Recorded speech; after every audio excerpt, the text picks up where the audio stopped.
How did NASA's organizational culture contribute to the Challenger disaster? Let's take a closer look at how NASA's way of working played a role in the Challenger disaster. This is especially relevant when we think about high-risk jobs like logging, deep-sea fishing, or storm chasing, where small mistakes can lead to serious consequences. First, what is organizational culture? It refers to the mix of values, habits, and unwritten rules that shape how people work together. In high-risk jobs, a strong and clear culture is vital for safety and focus. When that culture breaks down, the risks increase significantly. In the 1980s, NASA faced immense pressure. The agency aimed to launch shuttles on time, keep costs low, and demonstrate the shuttle program's reliability. This pressure led to what is known as organizational burnout. Employees became fatigued, shortcuts were taken, and safety protocols began to slip. The mission to launch humans safely into space became overshadowed by the rush to meet deadlines and budgets. A major issue was normalization of deviance. This term describes how people start to accept small problems or rule-breaking as normal, especially if no immediate harm occurs. In high-risk jobs, this behavior can be dangerous.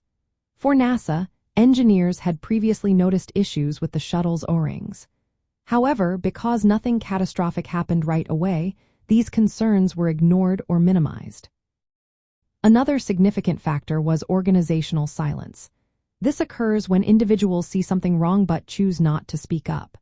They may fear repercussions or believe their concerns will not be taken seriously. In high-risk jobs, this silence can be fatal. Before the Challenger launch, some engineers raised alarms about the O-rings, but their warnings did not receive the attention they deserved. NASA's structure also contributed to the problem. Different teams and centers often struggled to communicate effectively. Rivalries and confusion about responsibilities created barriers. This lack of clear communication and accountability is a common issue in high-risk jobs where teamwork is essential. Following the disaster, NASA made changes to improve its organizational culture.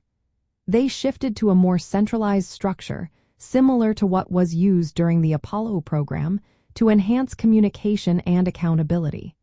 This change showed promise initially, but over time, old habits began to resurface. So, what can other high-risk professions learn from NASA's experience? First, do not overlook small problems, as they can escalate into major disasters. Second, ensure that everyone feels safe to voice safety concerns. Third, maintain clear communication and well-defined roles. In fields like logging, deep-sea fishing, or storm chasing, these lessons can be the difference between life and death. NASA's story serves as a reminder that even the most advanced organizations can be hindered by their own culture. For anyone working in a risky job, paying attention to team dynamics is just as important as mastering technical skills.